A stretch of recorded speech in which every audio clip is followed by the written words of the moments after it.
지난해 우리 펀드 시장이 투자자들에게 돌려준 배당금이 51조 원을 넘어섰습니다. 집계 이래 사상 최대 규모인데요. 자세한 내용 취재기자 연결해서 알아보겠습니다. 이한나 기자. 네, 이한나입니다. 네, 지난해 펀드 배당금 얼마나 늘었습니까? 네, 지난해 펀드 이익 배당금으로 지급된 금액은 총 51조 2,188억 원입니다. 전년과 비교하면 약 3조 3천억 원, 6.87% 증가한 규모인데요. 한국예탁결제원이 2008년부터 관련 통계를 집계한 이래 최고치입니다.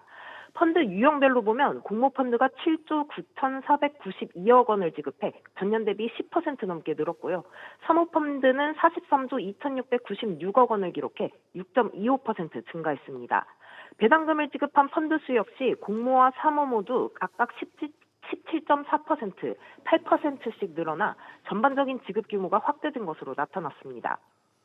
지급된 배당금이 다시 펀드 자산으로 편입되는 재투자는 어땠습니까? 네, 전체 배당금 중 55.8%에 해당하는 28조 6,232억 원이 당해 펀드에 재투자됐습니다. 공모펀드의 경우 재투자율이 90.7%에 달해 지급된 배당금 대부분이 다시 운용자산으로 흡수된 반면 사모펀드의 재투자율은 49.4%로 상대적으로 낮았습니다.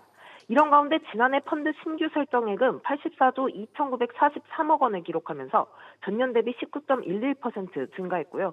특히 공모펀드의 신규 설정액이 87.6% 급증하며 두드러진 성장세를 보였습니다. SBS 비즈 이한나입니다. 금값이 계속 오르면서 재테크를 위해 골드바 사 모으는 분들 많으실 텐데요. 그동안 수급이 불안정해 골드바 판매를 일시 중단했던 한국조폐공사가 넉 달 만에 판매를 재개했습니다. 자세한 내용 취재기자 연결해 들어보겠습니다. 정윤영 기자. 네, 정윤영입니다. 네, 조폐공사 온라인몰에서 다시 골드바를 살 수 있게 됐다고요. 네, 그렇습니다. 조폐공사는 지난달 19일부터 온라인 쇼핑몰과 오프라인 판매관에서 다시 골드바 판매를 시작했습니다. 다만 누적된 대기 수요로 금 주문이 일시적으로 집중되면서 현재 10g 제품은 일시 품절됐고 100g과 1000g 제품만 판매 중입니다. 10g 제품도 곧 판매를 재개할 예정입니다.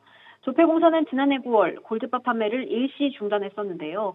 금 수요가 늘면서 원자재 수급이 불안정해졌고 이에 배송 지연 등 소비자 민원 발생 우려에 판매를 중단했던 겁니다.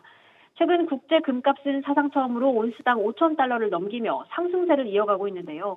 올해 금값이 온스당 6,000달러를 돌파할 것이란 전망도 나오고 있는 상황입니다. 최근 은 가격도 고공행진 중이잖아요. 조폐공사 몰에서 실버바는 판매가 중단됐다고요. 네, 그렇습니다. 실버바도 지난달부터 판매를 재개했었는데 공급이 수요를 따라가지 못하면서 일시 품절 상태입니다. 조폐공사는 원자재 수급이 안정되는 대로 판매를 재개할 예정이라고 밝혔습니다. 국제 은 가격도 지난 한 해 150% 넘게 폭등한 데 이어 최근에는 장중 사상 처음으로 온스당 100달러 선을 넘기기도 했습니다. SBS 비즈 정은영입니다. 오는 5월 9일 다주택자 양도소득세 중과 유예가 예외 없이 종료된다는 소식에 똘똘한 한 채로 갈아타는 분들 부쩍 늘었는데요. 대통령이 주거용 아니면 그것도 하지 말라며 또 한 번 강경한 메시지를 내놨습니다. 안지혜 기자. 네, 안지혜입니다. 네, 구체적으로 뭐라고 한 겁니까? 네, 이재명 대통령은 오늘 새벽 똘똘한 한 채로 갈아타는 것도 주거용이 아니면 안 하는 것이 이익이라는 내용의 글을 SNS에 올렸습니다. 다주택자를 압박했더니 집도 안 보고 계약한다면서 최근 강남을 중심으로 갈아타기 움직임이 있다는 내용의 기사를 공유하면서 이렇게 밝힌 건데요. 투자용 목적으로 이른바 똘똘한 한 채를 선호하는 흐름을 억제하기 위해서 다양한 정책 수단을 강구할 수 있음을 시사한 것으로 풀이됩니다. 이 대통령이 최근 비슷한 메시지를 계속해서 내고 있습니다. 네, 지난달 말부터 연일 SNS에 투기성 다주택자를 비판하면서 집값을 잡겠다라는 의지를 피력하고 있는데요. 지난달 31일에는 망국적 부동산의 정상화는 불가능할 것 같냐면서 코스피 5천 달성과 계곡 정비와 비교해 훨씬 쉽고 또 더 중요한 일이라고 강조했고 이달 들어서도 연일 집값 폭등에 고통받는 국민이 더 배려받아야 한다. 4년 전부터 매년 종료가 예정됐던 건데 대비를 안 한 다주택자의 책임이 아닌가라고 지적했습니다. 현행법상 다주택자가 서울 등 조정 대상 지역에서 집을 팔면 주택수에 따라 기존 세율의 20에서 30%포인트가 중과되는데요. 정부는 2022년 5월 이 같은 양도세 중과를 유예하면서 연장을 해왔는데 오는 5월에는 추가 유예 없이 종료한다는 게 대통령이 최근 연일 강조하는 내용입니다. 국세청장 역시 양도세가 중과되기 시작하면 세금 부담이 2배 넘게 늘어난다고 예시를 들면서 직접 이 대통령을 거들기도 했습니다. SBS 비즈 안지혜입니다. 여당이 추진해온 디지털 자산 기본법 2단계 입법의 방점이 기존 산업 육성에서 규제 중심으로 급격히 바뀌었습니다. 핵심 쟁점이었던 원화 스테이블 코인 발행 주체와 거래소 대주주 지분 제한을 두고 당 정책위원회가 금융당국의 손을 들어줬습니다. 오수영 기자. 네, 오수영입니다. 네, 키는 정책위가 쥐고 있는 거죠. 그렇습니다. 민주당 정책위원회는 어제 디지털자산기본법 2단계 입법의 재정 방향 관련해서 원화 스테이블코인의 은행 중심 발행, 거래소 대주주 지분 소유 제한 등 핵심 규제를 수용하기로 결정했습니다. 한정혜 민주당 정책위 의장이 당 디지털자산 TF의 결과물이 아닌 금융위원회의 안을 채택하기로 정한 것으로 파악됐습니다. 당초 당 디지털자산 TF는 핀테크 기업의 진입을 허용하고 과도한 지분 규제를 반대했습니다.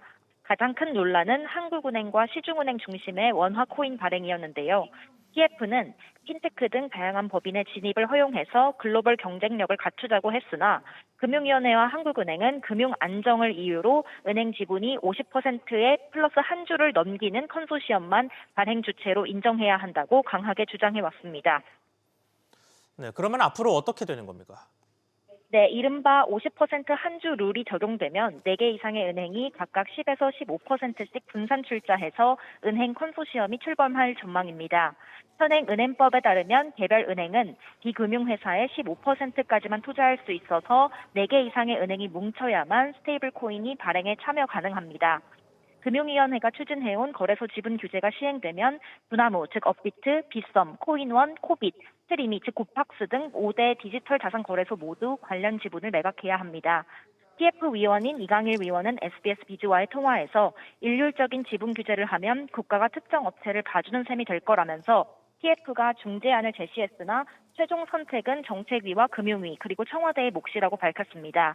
민주당은 설 연휴 전까지 디지털 자산 기본법의 여당안을 발의하겠다는 목표입니다. SBS 비즈 오수영입니다.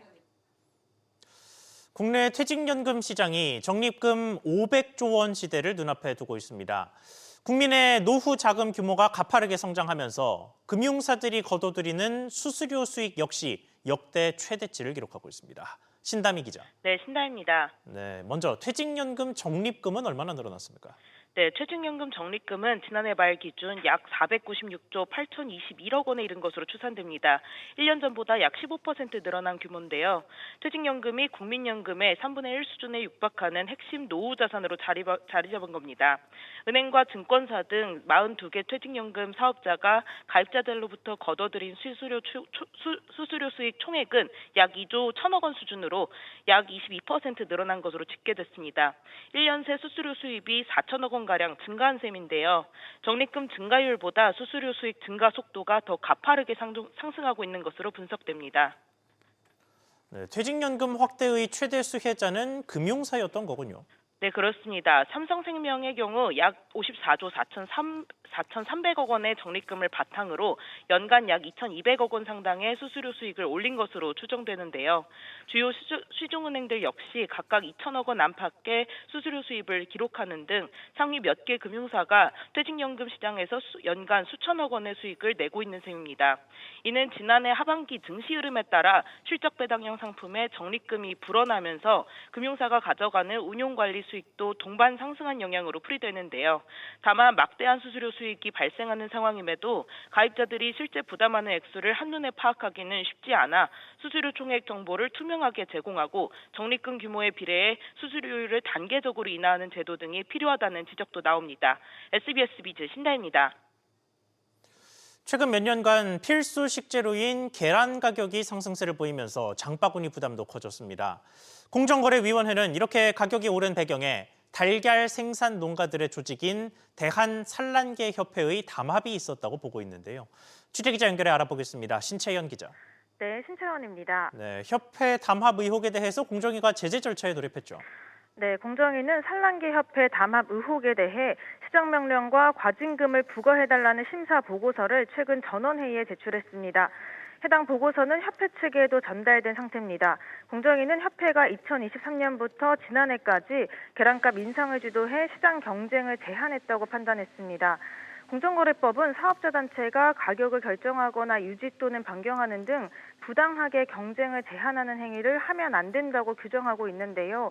위반 시 시정명령과 최대 10억 원의 과징금이 부과됩니다. 네, 계란값이 실제로 얼마나 올랐습니까? 네, 계란 가격은 지난해 4월부터 지난달까지 10달 연속 전년 동기 대비 올랐는데요. 소비자 물가 정보 서비스에 따르면 지난해 7월 계란 한 판 30개 가격은 8,588원으로 1년 사이 15% 넘게 상승했습니다. 고병원성 조류 인플루엔자 확산 이전부터 계란값이 급등했고 이는 협회 활동 영향을 받은 것이라는 게 공정위의 판단입니다. 공정위는 협회 의견서를 받은 뒤 전원회의를 열어 제재 여부와 수위를 결정할 걸로 보입니다. SBS 비즈 신창원입니다. 지난해 보험업권에서 가입자와 보험사 간 분쟁이 사상 처음으로 5만 건을 넘어섰습니다. 특히 보장 범위와 지급 기준을 둘러싼 해석 차이가 잦은 실손보험과 자동차 보험을 중심으로 분쟁이 급증한 것으로 풀이됩니다. 이민후 기자. 네, 이민호입니다. 네, 지난해 보험업권 분쟁이 5만 건을 넘었다고요. 네, 생명보험사와 손해보험사들이 지난해 가입자들과 겪은 분쟁 건수가 5만 752건으로 나타났습니다. 1년 전보다 23% 늘어난 수치인데 관련 통계 작성이 시작된 이후 역대 최대치입니다. 업종별로 살펴보면 선보사 17곳은 지난해 42,775건의 분쟁을 겪으며 집계 이래 역대 최대치를 기록했습니다. 특히 삼성화재, 현대해상, 메리츠화재, DB손보, KB손보가 평균을 뛰어넘으며 분쟁건이 많았습니다. 22곳 세무사들의 분쟁 건수는 지난해 7,977건으로 2021년 이후 최대치입니다. 교보생명, 삼성생명, 하나생명이 모두 1,000건을 넘어서며 상위권을 기록했습니다. 2022년을 기점으로 보험 분쟁이 급증한 이후 매년 4만 건 이상의 높은 수준이 이어지고 있습니다. 네, 주요 원인은 뭡니까?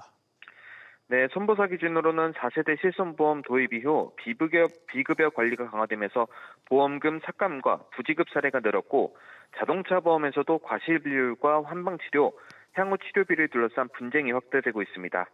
생부사의 경우에는 배당보험과 사망소멸특약, 준비금 관련 분쟁이 본격화됐고 고령층을 중심으로 상속과 사망보험금 민원도 늘고 있습니다.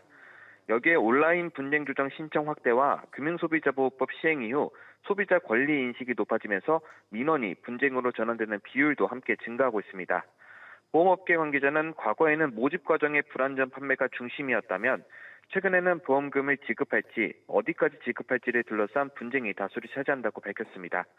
업계 안팎에서는 향후 5세대 실손보험 출시와 특약 개편 등이 진행될 경우 분쟁이 더 늘어날 수 있다는 관측도 나옵니다. SBS BG 이민호입니다. 세 번째 IPO를 앞둔 K뱅크가 기자간담회를 열고 상장 계획과 이후의 사업 계획을 발표했습니다. 소상공인 시장 진출, 코인 관련 상품군 확대 등 신사업을 확장하겠다는 포부를 밝혔는데 자세한 내용 들어보겠습니다. 이정민 기자. 네, 이정민입니다. 네, 우선 K뱅크의 신사업 계획부터 자세히 전해주시죠. 네, 최우영 K뱅크 행장은 오늘 오전 여의도 콜레도 호텔에서 IPO 기자간담회를 열고 이번 상장을 통해 금융혁신 선두주자로 거듭나겠다고 밝혔습니다. 최 행장은 상장으로 유입될 자본을 활용해 여소신 상품 라인업을 확대할 예정이라고 말했는데요.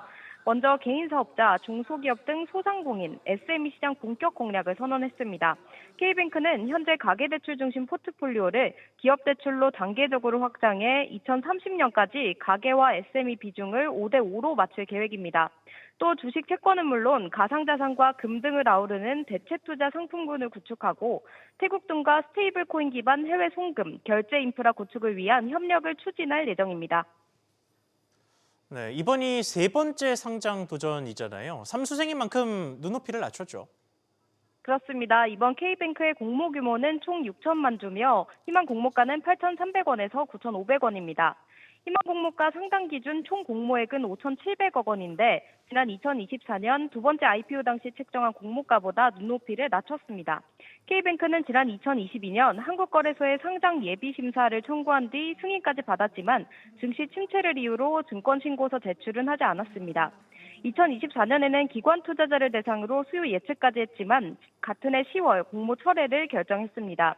K뱅크는 지난 2021년 유상증자 과정에서 재무적 투자자 FI들과 올 7월까지 IPO를 조건으로 동반 매각 매도 청구권 조항을 걸었는데요. 기한 내 상장이 이뤄지지 않으면 FI들은 오는 10월까지 동반 매각 매도 청구권과 풋옵션을 행사할 수 있습니다. SBS 비즈 이정민입니다. 롯데카드는 지난해 대규모 해킹 사태를 겪으며 오랫동안 추진해왔던 매각 시도가 다시 한번 흔들린 바 있습니다. 이런 가운데 롯데카드에서 카드 상품 단종을 결정하며 군살 빼기에 나선 것으로 나타났습니다. 최윤하 기자. 네, 최윤아입니다. 네, 어떤 카드가 없어졌습니까? 네, 로카 모빌리티 반띵 카드라는 이름의 카드입니다.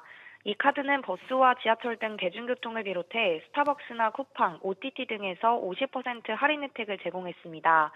주로 교통비 할인을 노리는 소비자에게 인기가 많았는데 지난달 29일부터 신규와 추가, 교체 발급이 모두 중단됐습니다. 이 카드 상품과 제휴를 맺었던 과거 자회사 로카 모빌리티와 계약이 종료된 영향이라는 게 롯데카드 측 설명입니다. 롯데카드는 기존 고객은 유효기간까지 사용이 가능하다고 설명했습니다. 네, 매각은 난항을 겪고 있다고요. 그렇습니다. 카드업계 불황이 장기화되고 있는 데다 지난해 대규모 해킹 사태가 터지면서 매물로서의 매력이 더 떨어졌습니다. 앞서 단종된 카드와 제휴했던 로카 모빌리티를 매각하는 등 군살 빼기에 나섰지만 여전히 마땅한 인수 후보를 찾지 못하고 있는데요. 관심을 보이는 것으로 알려진 금융지주 계열사들도 대형 유통 채널과 PLCC를 기반으로 소비와 쇼핑 중심 성장을 일궈온 롯데카드와 성향이 다를 수 있다는 분석이 나옵니다. 롯데카드의 지난해 3분기 누적 당기순이익은 1,084억 원으로 전년 동기 대비 5.8% 증가했지만 본업 성장세보다는 롯데파이낸스 베트남 흑자 전환이 주요했습니다. SBS 비즈 최윤아입니다. 국산 36호 신약 대웅제약의 엔블로가 당뇨를 넘어 적응증 확장에 나선 가운데 임상시험 한 달 정지 처분을 받았습니다. 행정 절차를 준수하지 않았다는 이유에서인데 어떤 내용인지 취재기자 연결해서 알아보겠습니다. 오정인 기자. 네, 오정인입니다. 네, 임상시험에 어떤 문제가 있었습니까? 네, 식품의약품안전처는 대웅제약이 엠블로에 대한 임상시험 계획을 승인 없이 임의로 변경한 데 대해 한 달 동안 관련 임상시험을 중단하라는 업무정지 처분을 내렸습니다. 임상시험용 의약품은 제조 포장 공정에 변경이 생길 경우 식약처에 사전 보고를 해야 하는데 대웅제약은 이 절차를 거치지 않은 겁니다. 대웅제약의 엠블로는 당뇨 치료를 위한 약인데요. 다른 증상에도 적용하기 위해 관련 임상시험을 진행해왔는데 그 과정에 문제가 적발된 겁니다. 엠블로는 하루 한 번 0.3mg 저용량 투여로 혈당을 낮추는 효과가 3상 임상에서 입증됐습니다. 지난해 말엔 인도네시아에서도 품목 허가 최종 승인을 받으면서 동남아시아 핵심 시장으로의 진출을 알리기도 했습니다. 네, 이게 대웅제약의 핵심 신약인데 그러면 앞으로 적응증 확대 차질은 없습니까? 네, 대웅제약 관계자는 임상시험이 모두 끝난 상태에서 식약처에 사전 보고하지 않은 것을 확인했다며 시험 결과나 의약품 자체에 문제가 있는 건 아니라고 밝혔습니다. 적응증 확대 추진에도 문제 없다는 입장입니다. 전문가들도 임상시험 자체에 큰 영향을 주진 않는다고 봤지만 원칙적으로는 문제라는 점을 명확히 했는데요. 안정성 측면에서 변경사항을 보고하는 건 중요한 부분이라며 적응증 확대 시 행정 절차를 준수하지 않은 것도 다툼의 여지가 될 수 있다는 걸 보여주는 사례라고 평가했습니다. SBS 비즈 오정인입니다. 도널드 트럼프 미국 대통령과 시진핑 중국 국가주석이 2달 만에 전화 통화를 했습니다. 미중 관계는 물론 대만 문제에 석유 거래 제한까지도 나왔습니다. 취재기자 연결해 보겠습니다. 이한승 기자.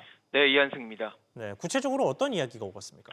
네, 트럼프 대통령은 현지 시간 4일 자신의 소셜미디어를 통해 시진핑 주석과 전화 통화를 했다고 밝혔는데요. 러시아와 우크라이나 전쟁, 이란 상황 등 다양한 주제가 논의됐다고 말했습니다. 특히 중국이 미국에서 석유나 가스를 구매하는 문제도 거론돼 눈길을 끌었는데요. 중국이 그동안 석유나 가스를 러시아나 이란, 베네수엘라 등에서 수입해왔다는 점에서 이를 미국산으로 대체하는 논의가 이루어진 것으로 해석됩니다. 트럼프 대통령은 중국이 이번 시즌 미국 대두 구매량을 2천만 톤으로 늘리는 것을 포함해 다음 시즌에는 2,500만 톤 구매를 약속했다고 말했는데요. 그러면서 4월 중국 방문 일정을 재확인하고 미중 관계의 중요성을 강조했습니다. 네, 관련해서 중국 측의 입장도 나왔습니까? 네, 그렇습니다. 두 사람은 대만 문제도 논의했는데요. 중국 관영 신화통신에 따르면 시 주석은 대만이 중국의 영토라는 점을 강조하고 대만이 분열되는 것을 절대 용납하지 않을 것이라고 말했습니다. 이어 미국은 대만에 무기를 판매하는 문제를 반드시 신중하게 처리해야 한다고 강조했습니다. 이에 트럼프 대통령은 중국 측 우려를 중시하고 있다며 미중 간 안정적 관계 유지를 희망했다고 신화통신은 전했습니다. 시 주석은 트럼프 대통령과의 통화에 앞서 푸틴 러시아 대통령과 1시간 25분가량 화상회담을 진행했는데요.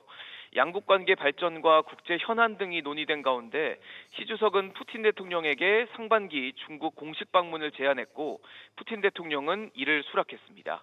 SBS 비즈 이한승입니다.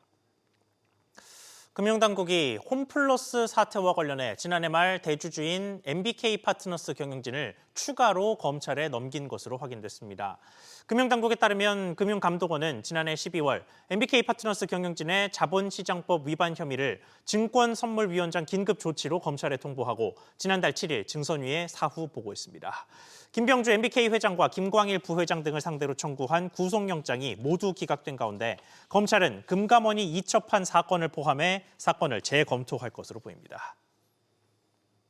여야가 미국이 관세 압박의 이유로 거론한 대미투자특별법의 처리를 위해 국회 특별위원회를 구성하기로 했습니다.